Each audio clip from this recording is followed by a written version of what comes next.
Si no te has enterado de qué va la guerra de Irán, quédate porque en este video te lo voy a explicar al detalle y cómo esto te afecta a ti, seas ciudadano de Sudamérica, España o concretamente de Chile.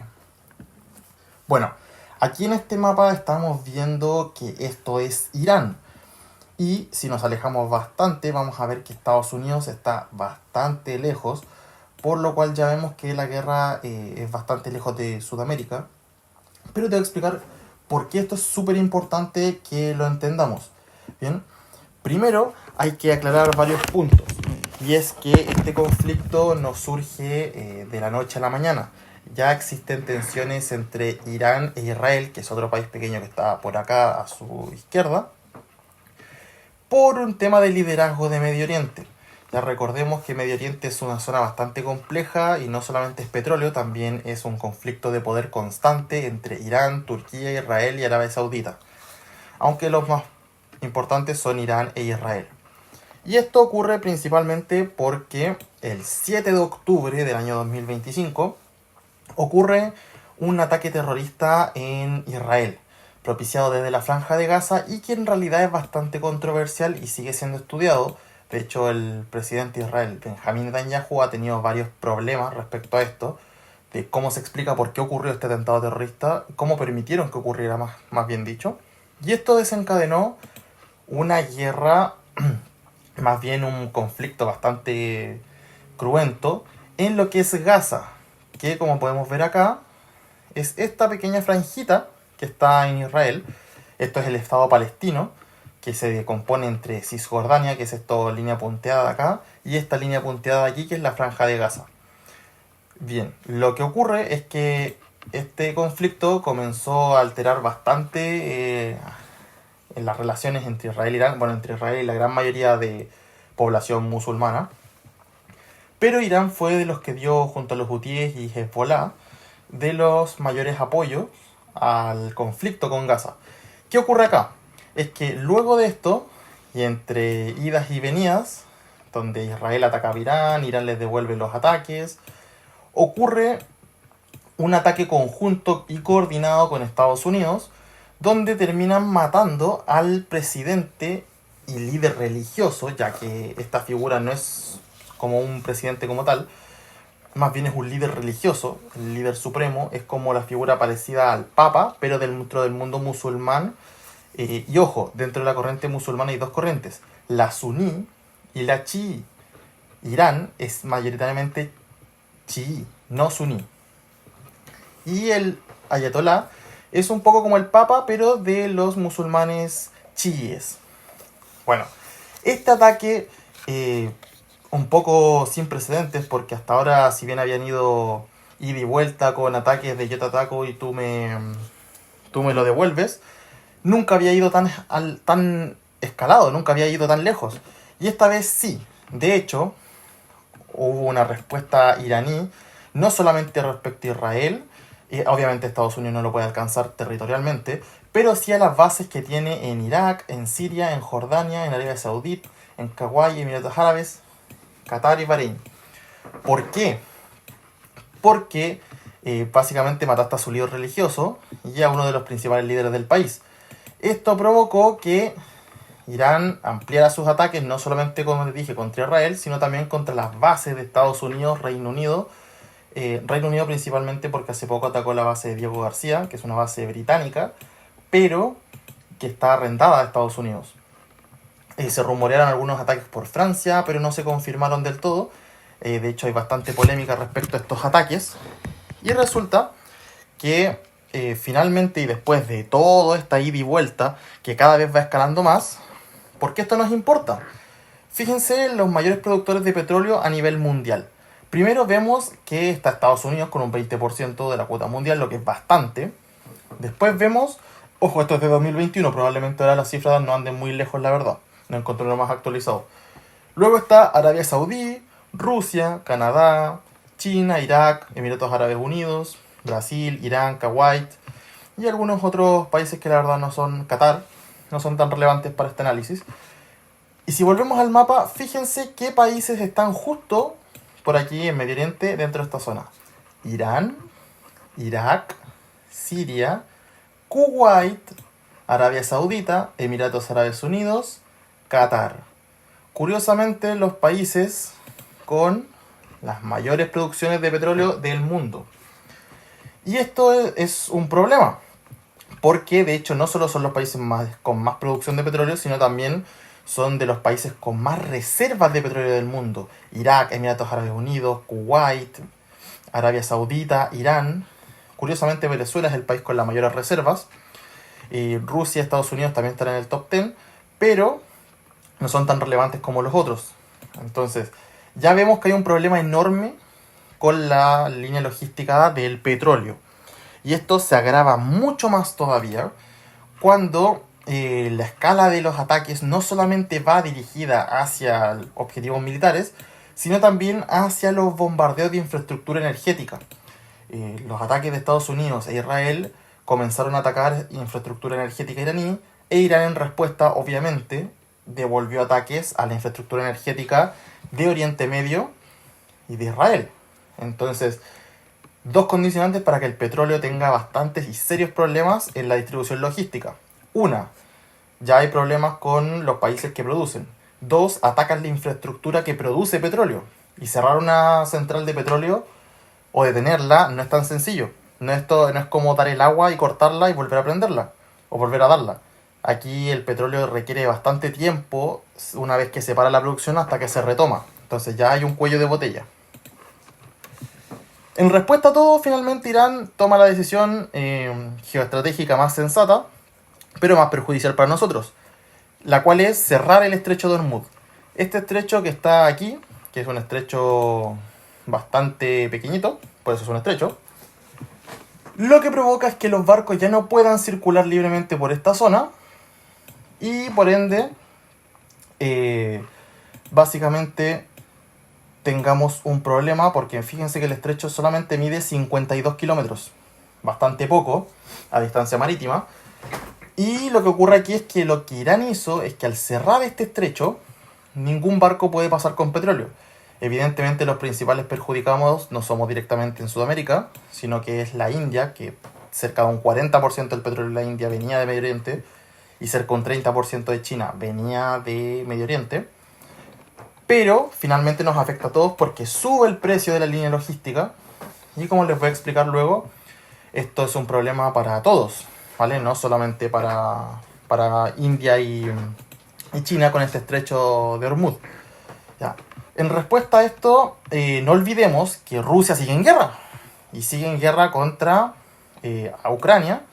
El problema aquí es que independiente de si está en guerra o no, si va ganando o va perdiendo, lo que pasa es que Rusia tenía un embargo y unas sanciones de petróleo. El problema, y de gas. El problema de estas sanciones es que eran un tercer factor que incrementaba el precio del petróleo, porque piensa que si ya tenemos sanciones contra Rusia, que subieron en su momento el precio del petróleo, porque hay menos facilidad de venderlo, por lo tanto menos oferta, encima se cierra el estrecho de Hormuz y encima estás atacando la infraestructura petrolera, el petróleo prácticamente viene de muy pocos lugares, pero la demanda es la misma, porque yo sigo necesitando petróleo en mi país, pero nadie me lo está pudiendo vender con facilidad. Entonces el petróleo sube. Y esto desencadena respuestas como esta, que Estados Unidos tenga que llegar a suavizar sanciones del petróleo ruso porque necesitan que alguien saque petróleo al mercado rápidamente. Y ante esto, Trump tomó algunas otras decisiones, como por ejemplo fue la de liberar reservas de petróleo al mercado, cosa de que al haber más oferta el precio tiende un poco a bajar. Asimismo, con discurso político intenta avisar que la escalada va cada vez bajando, cosa que no se ve en el campo de batalla, ya que los ataques iraníes siguen ocurriendo y los ataques israelíes y estadounidenses también. Y otra de las medidas fue dar seguros, ya que básicamente como las empresas dicen, oye, yo no paso por este estrecho si es que no tengo garantías porque me van a bombardear. Entonces no quiero morirme o no quiero perder el embarco, porque eso significa millones y mi vida. Entonces, las aseguradoras no estaban asegurando a los petroleros que pasaban por acá por evidentes razones, lo iban a atacar. Y lo que hizo Donald Trump fue ofrecer seguros para que pasaran. El problema, la gente no es tonta. Si sabe que lo van a bombardear, por muchos seguros que tú le ofrezcas, no van a pasar por ahí. Entonces la línea logística sigue de todas formas cerrada. Esto llegó a que las políticas básicamente no están sirviendo de mucho. El petróleo sí es cierto que bajó un poco desde el pico que llegó, pero no han servido demasiado para que el mercado no se asuste y deje de rebuscarse como una solución, ya que al final no sabemos, hay mucha incertidumbre y no se sabe qué va a pasar. Y dentro de esto, Irán lanzó una declaración bastante interesante, y de hecho hoy vimos, o esta semana vimos el primer caso, donde un petrolero indio ya cruzó el estrecho pagando en yuanes, ya que geoestratégicamente, al Rusia y China ser de los principales aliados de Irán, no solo militarmente o vía inteligencia, sino también en sentido político, dio esta interesante respuesta. Si quieres pasar por el estrecho de Hormuz, básicamente me vas a pagar un peaje en yuanes. Y ni siquiera vas a poder pasar por todos lados, vas a poder pasar, ya que te cierro esta franja, vas a poder pasar simplemente por esta zona que estoy marcando acá, ¿ya? Que es una zona de 9 o 10 kilómetros, donde es súper sencillo para Irán controlar, ya que todo el resto del estrecho, en una línea recta más o menos, no es que todo el estrecho en sí, está minado. Entonces, o te arriesgas a pasar por un tránsito minado y encima que te puedo bombardear o atacar con drones, o pasas por esta zona de la que yo tengo el control y te aseguras de que yo no te voy a atacar si es que me pagas el peaje, ¿ya? Es una respuesta un poco estratégica en el sentido de decir, oye, ya que estoy estrangulando un poco a mi aliado como es China y tal vez la India, oye, los dejo pasar pero me pagan en yuanes. Esto debe haber sido una respuesta coordinada con China, un poco para que China no termine tan mal, y también para poder pasar petroleros, porque al final esto igual afecta a China más que a Estados Unidos, en el sentido económico. Esto nos lleva a que este artículo es bien interesante, de Leslie Venegas, de que si la benzina sube, por los costos del petróleo, todo sube, ¿ya? Porque recordemos que al final la importancia del petróleo no es simplemente el petróleo en sí, porque el petróleo es una materia prima que se utiliza dentro de la cadena logística. Y es muy importante, de hecho diría que es de las más importantes, porque, fíjense bien en esto, la cadena logística no es simplemente oye, te paso petróleo, yo lo compro, lo ocupo para benzina, no. Eso primero tiene un proceso, tú no le puedes inyectar directamente petróleo a los autos porque no todos son petroleros, ¿ya? Y de segunda, de que necesitas una infraestructura. O sea, primero tienes que... Alguien te compra el petróleo. Tú ese petróleo lo tomas y tienes que, tú como empresa, sacar el petróleo, manufacturarlo, meterlo en barriles, por ejemplo, llevarlo en un barquito. Bueno, primero transportarlo, llevarlo por los túneles, llevarlo a un barco, de ese barco llevarlo a las centrales logísticas, de esas centrales transportarlo vía marítima, aérea o por trenes o por ductos, como sea. Eso llega al país de destino. Dentro del país de destino, eso tiene que pasar un proceso o directamente utilizarlo dentro de la cadena productiva por la empresa importadora. Pero es que esto no para aquí, porque simplemente es el proceso del petróleo. Recordemos que eso mismo va a ocurrir con cualquier materia prima. Trigo, lentejas, papas, fideos, por ejemplo, un balón de fútbol. Todo tiene esa misma cadena logística. Tú lo produces, debe ser transportado, debe ser manufacturado, pasa un proceso y luego se puede vender, ¿ya? Si el petróleo, que es la materia prima, que primero tiene toda esta cadena logística, y de segundo es lo que se utiliza para los combustibles de los transportes, sube, lógicamente todo va a subir, ¿ya?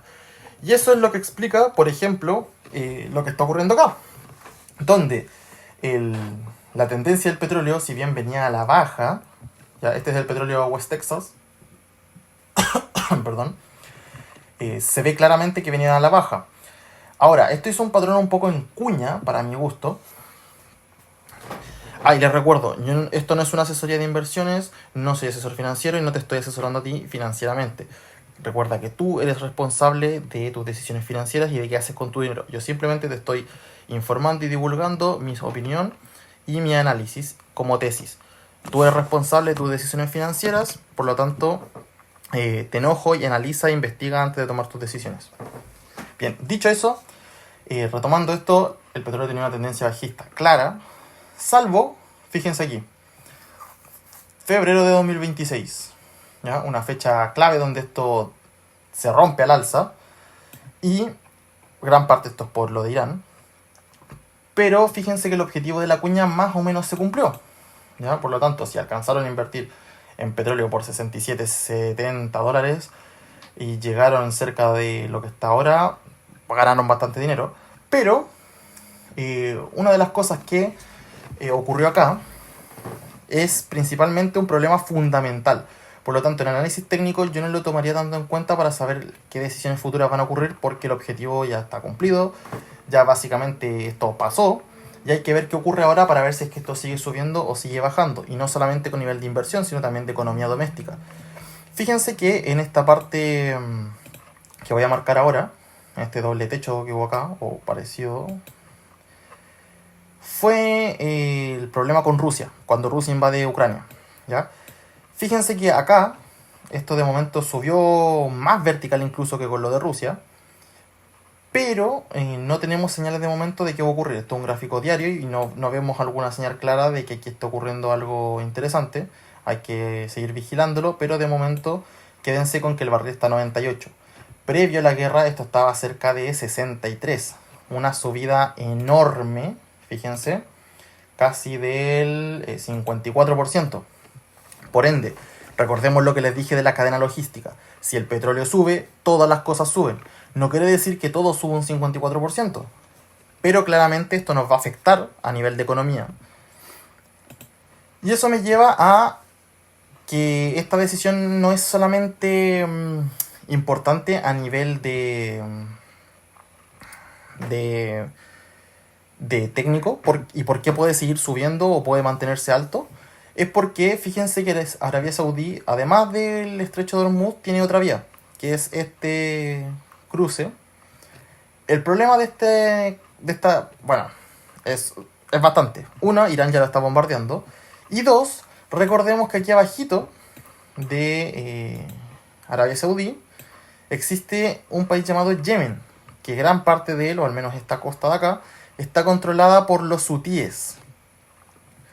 Los hutíes son, podríamos decir, un grupo fundamentalista muy afín a Irán y a Hamas y a lo que está en Líbano, que es el Hezbollah, que ya hace tiempo, cuando partió lo de Gaza, estaba bombardeando barcos aquí en el Mar Rojo, que es este mar medio angostito que está acá. El problema, si se fijan en la línea saudí, sale por el Mar Rojo. Entonces, si los hutíes de Yemen comienzan a bombardear los embarques que salgan de ahí, ya tendríamos otro problema y otro cuello de botella más. Porque si encima cerramos el Mar Rojo, ya estando cerrado Hormuz, con sanciones a Rusia, ¿de dónde sacamos el petróleo?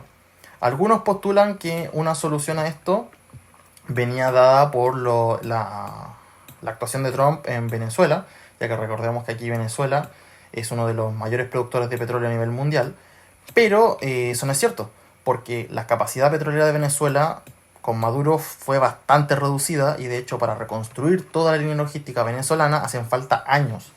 Por ende es imposible que, aunque Venezuela tenga las mayores reservas del mundo, no va a compensar ni de cerca las reservas que tienen todos estos países árabes o musulmanes, ¿ya?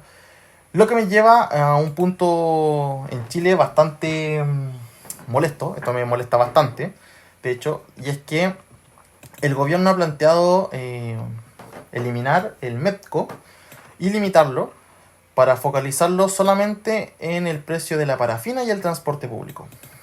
Bueno, lo del transporte público se agradece para la gente que no tiene auto, pero esto supone un problema, porque el MEPCO, su función era regular los precios de los combustibles, sobre todo de la benzina, el diésel y el petróleo, pero para esto necesitaba dinero, evidentemente. Esto no es como que el gobierno llegue y diga, no me lo puedes vender así.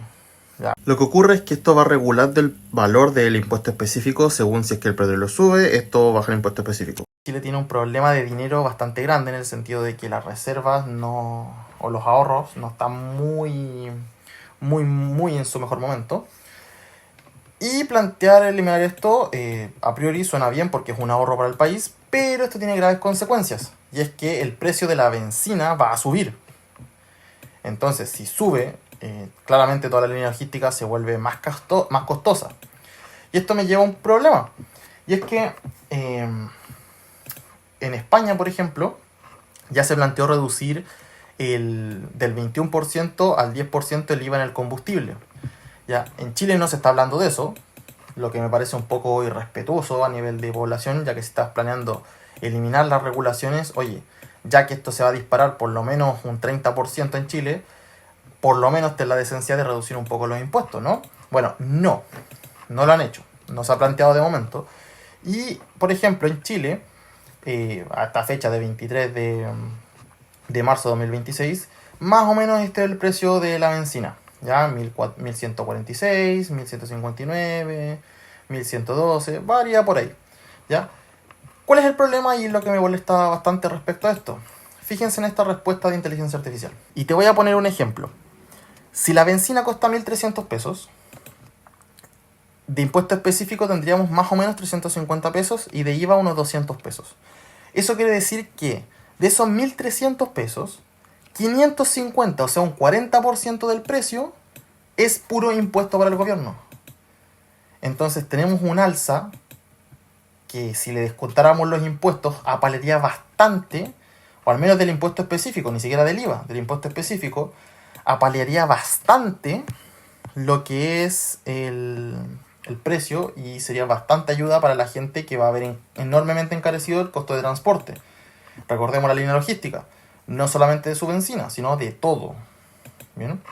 Porque recordemos que Chile, a diferencia de países bendecidos como los de Medio Oriente o Venezuela, tiene sí reservas, pero solamente produce muy poquitos barriles para lo que consume. Nosotros consumimos mucha benzina, tenemos un déficit constante, por ende somos importadores natos. Necesitamos benzina. ¿De dónde viene este combustible? Bueno, pues de muchos lados. Pero sea como sea, a nivel de petróleo mundial, esta alza nos va a afectar mucho. Por ende, si el precio del petróleo no está en MEPCO, se va a quedar alto mucho más tiempo y podría estar más cercano a oscilar dentro de una banda como esta, según el precio, o a tender a subir. Hay que ver qué es lo que va a ser el precio de aquí adelante. Bien. Entonces, una vez entendido esto, vamos a ver algunas cosas como lo que puede ser el dólar peso chileno. Porque tenemos un problema en Chile, y es que nosotros no tenemos dólares. Bien, el comercio mundial va en dólares, el petróleo se vende en dólares, de momento, ya que estamos viendo que se está moviendo en yuanes, pero de momento lo más importante es en dólar. Vamos a ir bien atrás, desde 2015, y de hecho este es hasta 2018. Esto es el gobierno donde, si se fijan, desde 2018 hacia adelante, con Piñera, lo que pasó fue que, claro, se rompió esta cuña, la cuña tenía un objetivo que se cumplió, de hecho se cumplió bastante bien, y luego esto se quedó estable, el precio del dólar peso chileno se quedó estable, hasta que más o menos por aquí se rompe la tendencia, ¿ya? Y esa tendencia marcó hacia el alza. Bueno, esto viene principalmente dado por el estallido social que hubo en Chile, en las protestas de finales de 2019, donde hubo un spike bastante grande, si fijan, subió bastante violento. Y desde ahí, ya luego, desde 2020 en adelante con la pandemia, este precio dólar peso chileno comenzó a bajar. Y desde ahí se ha mantenido más o menos estable dentro de esta banda alcista. O sea, tiende al alza, pero de forma más o menos estable dentro de estas bandas. Ahora, este spike fue la guerra con Rusia. Fíjense que esto subió bastante. Ahora, ¿por qué? Pueden haber muchos factores. Por ejemplo, el tema del grano, petróleo, etc. Pero luego de eso, esto siguió fluctuando y no ocurrió nada muy grave. De hecho, fíjense que con la reciente guerra, aún así no hemos llegado a extremos altos. Ahora, ¿qué significa esto? Bueno, esto significa que, si bien este es un punto, acá podría ser otro punto de apoyo, ¿ya? Y esto va a ir fluctuando dentro de esa banda. Bien, fíjense que cada vez hay puntos de apoyo que van creciendo. ¿Por qué esto nos interesa? Para entender qué puede ocurrir con el dólar peso chileno. Bueno, esto es simple. Y es que, si se fijan, el dólar tiende a crecer. Y estábamos cerca de la banda baja. Por ende, este conflicto nos puede llevar a esta cuota de acá, que es lo proyectado. Ya lo voy a poner una P para dejarlo como punto. Este proyectado significaría que el dólar peso chileno subiría, puede ser que un 13% más o menos. Ahora, puede darse el caso donde esto simplemente se quede por aquí fluctuando o tienda a seguir a la baja hasta acá, lo que más o menos nos dejaría en precio, que sería una de las situaciones más ideales de momento. Pero si no ocurre eso y esto se va hacia arriba, como podría darse el caso, no es necesariamente que esto vaya así, pero podría darse el caso de que vaya hacia adelante, sería bastante complicado, porque recordemos que el petróleo va en dólares. Por ende, si el petróleo sube de precio en dólares, significa que para Chile nos va a afectar, primero, que suba el petróleo. Segundo, que va a subir más rápido porque no hay MEPCO para estabilizarlo. Y tercero, nos va a afectar que como el dólar va a ser más caro, el cambio de pesos chilenos va a ser más caro todavía. Entonces, si el petróleo ahora, por ejemplo, lo compramos a 900 pesos, después vamos a tener que comprarlo a 1000. Pero el mismo petróleo. Entonces, vamos a ser mucho más pobres en términos inflacionarios para Chile. Bien. Y eso es algo que tenemos que ver. Por eso, una de las medidas interesantes sería adoptar algo como lo que hizo España, de reducir, en este caso yo no diría el IVA, tal vez simplemente el impuesto específico. Y pasando a un poco más de otro mercado, esta medida vemos que no solo nos afecta a Chile, sino de hecho el SP500, que es el índice de las 500 empresas más grandes de Estados Unidos, también se había visto afectado. No voy a entrar en un análisis de esto porque esto da para mucho más, pero fíjense que esto se está quedando en una banda lateral. Bien, y desde el ataque Irán, este incluso ha comenzado a bajar. Ahora, que esto baje no es demasiado preocupante, porque el objetivo simplemente más o menos se proyecta hacia acá, que sería en total una caída proyectada de unos 7% o 8%, lo que no es mucho realmente. De hecho, sería una interesante oportunidad de compra según cómo se desarrollan las cosas, porque si no puede que esto se hunda más. Ahí ya habría que ir vigilando otras zonas importantes, como podría ser esta, que de hecho, fíjense, miren, curiosamente calza perfecto. Por ende, si el precio llegase hasta esta zona, habría que tantear si es que llegando aquí el precio rebota hacia arriba o si es que el precio finalmente luego de un tiempo rompe hacia abajo. Ya que si rompe hacia abajo nos daría una caída bastante más grande, porque la siguiente zona de amortiguación está más abajo. Esto es un spike hacia abajo. Y si rebota, hay que ver cómo va la subida, porque puede simplemente hacer algo así, rebotar e irse hacia abajo.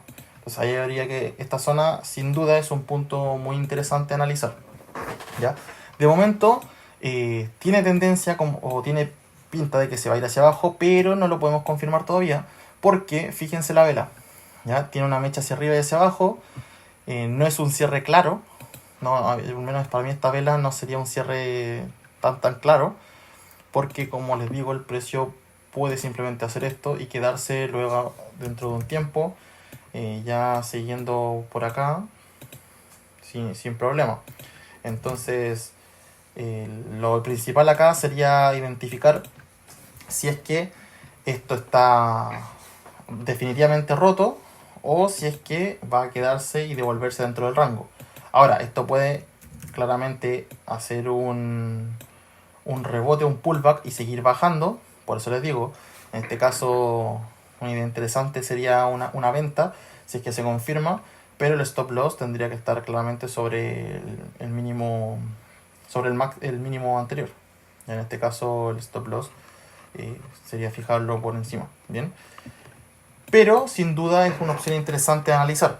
Y también hay que ver qué va a ocurrir alrededor de Medio Oriente, ya que se especuló bastante con un conflicto entre Azerbaiyán, que de hecho se dijo que se iba a guardar su derecho a atacar en el momento que fuera necesario, algunas bases de la OTAN por esta zona. Se habló de que fuerzas de la OTAN estaban llegando cerca de la frontera con Irán, de que se querían armar movimientos kurdos cerca de esta zona de Tabriz, que es donde hay más población kurda. Los kurdos son una etnia que no tiene estado. De hecho, también hay kurdos en Turquía, Irak, Siria. Y también hay habían algunos rumores por ahí de que estaban hablando milicias en Irak, y otros que el mismo Estados Unidos está planteando de invadir estas islas, básicamente para quitarle el control del estrecho a Irán, pero el control del estrecho Irán no lo está provocando por fuerza naval, ya no está moviendo barcos hacia acá, está ocupando drones y misiles. Por ende, meter a soldados estadounidenses o de la OTAN a estas islas es una auténtica carnicería. Una, porque ya al entrar te vas a topar con milicias iraníes, ya lo que eso significa muerte de soldados americanos o de la OTAN.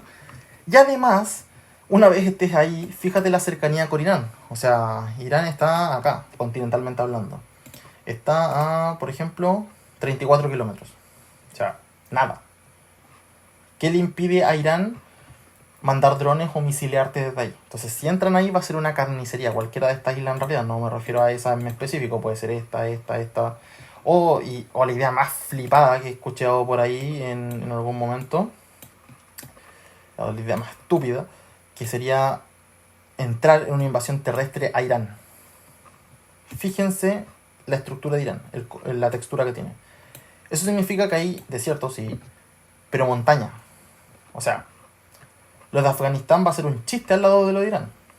Porque Irán, si bien es pura montaña, tiene una capacidad de ejército, mucha más población, misilística, de drones, apoyo logístico de Rusia y China, apoyo de inteligencia de Rusia y China. Eso no significa que Rusia y China vayan a enviar tropas. Pero la capacidad militar iraní no tiene nada que ver con la capacidad militar de Afganistán o de Irak. Porque Irak, fíjense que la mitad de Irak es plano. Entonces, entrar en una campaña militar terrestre acá es una auténtica locura y podría ser una carnicería para Estados Unidos. Si eso pasa, el petróleo y el dólar deberían subir como locos.